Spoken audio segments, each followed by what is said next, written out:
Hello there folks and welcome to Motorcast, and today it's time for another review of the second day at the Barcelona test in preparation for the 2017 Formula 1 season, where 11 out of the 20 drivers to try and set as many lap times as possible and do quite well really and test their 2017 packages for this season. So let's go into summary of today's testing, and Raikkonen ended up quickest for Ferrari with a 1:20.960 comparing to Hamilton's lap time yesterday as 8 tenths quicker, which was really impressive. On the same tyre, I believe, Hamilton set his time yesterday on the softs, and Kimi Raikkonen on the softs again today. Hamilton was second for Mercedes on the super softs, actually just 23 hundredths behind Kimi Raikkonen with the W08, and Max Verstappen for the Red Bull RB13 package is in third, and 1.2 seconds behind Kimi Raikkonen on the same respective tyre. So getting into Mercedes then, the first of the 10 teams, and they're really using the two drivers to their advantage, with Bottas doing longer runs as a race sim, and he actually did exactly 100 laps today, and that full race sim on the medium tyres is a really good way for Bottas to get comfortable with his car, and Hamilton did less laps on the board just like day one compared to his teammate, and he was obviously just behind Raikkonen on the super softs if you compare fastest times. And as BBC Sports said at the end of the day, they seem like they've got a bulletproof car at the minute with no problems, and with the advantage of having two drivers at this test compared to everyone else who just has one definitely is that you can have one driver doing race sims and somebody going a little bit slower and another driver going a bit faster and just trying to push the limits of that car just a little bit more. So the Ferrari then, Kimi Raikkonen obviously went quickest, 8 tenths quicker than yesterday on the same soft tyre as Hamilton, and added to the 128 laps that Sebastian Vettel did yesterday with another 108 laps. So really good for Ferrari so far, in 236 laps, but obviously not counting anything for Ferrari so far because we know how last season went after a pretty decent test at Barcelona last year. But 236 laps on the 2 days, very impressive, and the fastest time for Kimi Raikkonen to go with it, but not much really to comment on when it comes to Ferrari. So the third factory team of Renault, Palmer only managed 1 lap on the second morning this morning, but on the afternoon he managed 52 laps and then got a 1:24.139, but quite a long time off the pace and quite a long way off the pace, with 3.1 seconds off Kimi Raikkonen's time.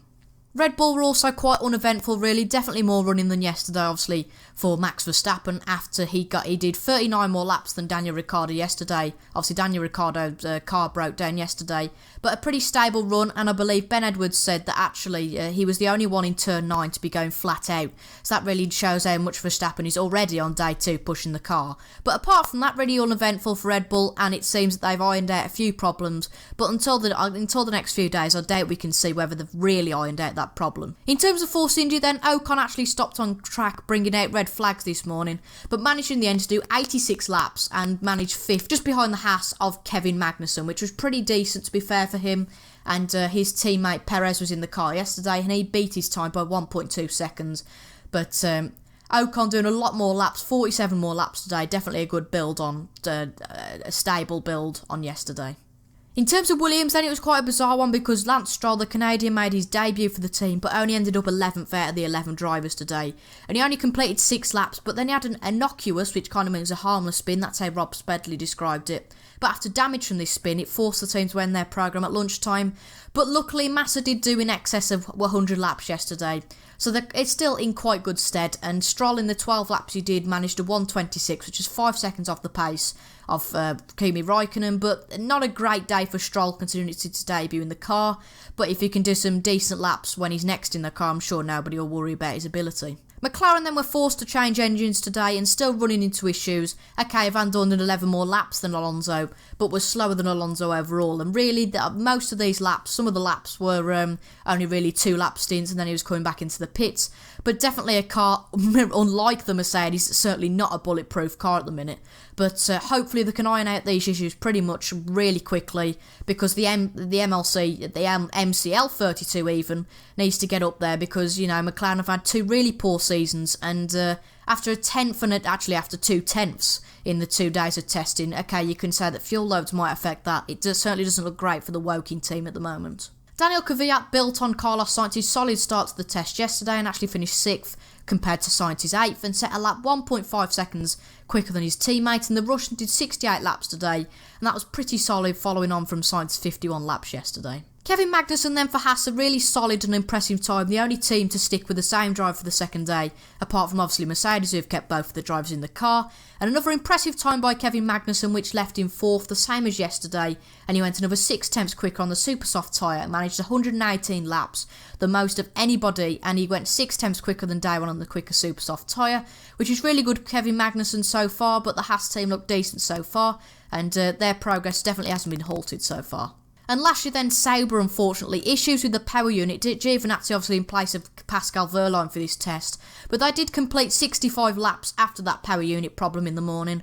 but that certainly was a decent day for Sauber in the end. So in summary then, a few issues for McLaren and Sauber today. Red Bull maybe ironed out those issues from day one, but you can't really see that until extensive testing has been done. But Kimi Raikkonen goes quick, he's just ahead of Lewis Hamilton, and Verstappen in the Red Bull is 3rd. And I'd like to say really that today Ferrari have done really well and Mercedes have done really well, but Williams maybe after Stroll has had that crash, that's maybe dampened the spirits after a really good day one with 103 laps done by not Valtteri Bottas, by Felipe Massa in that Williams car, obviously coming back from retirement. Controversial, I know, but he's come back for that retirement in 2017. Kevin Magnussen doing really well for Haas, another 4th today. We've got Ocon in 5th for the Force India, then we've got Kvyat in 6th for Toro Rosso. Bottas doing longer runs in Mercedes and really hasn't unleashed his proper pace yet. Palmer in the Renault goes 8th, a decent day for him, another 53 laps to build on the 57 that Hulkenberg did yesterday. Giovinazzi did have engine problems and power unit issues, but still did do 65 laps to build on the 72 laps completed by Ericsson yesterday. Van Dorn's first outing for McLaren in 2017 saw him complete 40 laps, with Alonso doing 29 yesterday, but 40 for Van Dorn was okay, but then there were forced change engines, which wasn't brilliant for them. And then obviously we all know about Lance Stroll's accident on lap 6, the innocuous spin, I love that word, but after damage from that spin it did force the team to end their programme. So that's really the end of today's summary for the day 2 of the testing. Josh will be back tomorrow, don't worry, I'm not going to be here for every day, but Josh is going to be here I think from day 3 to day 8, and after this week, day 3 and day 4, you'll be able to see a review of day 1 to 4, crammed into one to see how the first week of testing has gone. But that's pretty much it for the review of day 2 from testing. Make sure to leave any comments you want and we'll have a discussion with you in the comments. But apart from that, I've been Toby Jones and I hope you've enjoyed this video and make sure to give us a like. So we'll see you for day 3 with Josh back at the microphone and we'll see you tomorrow.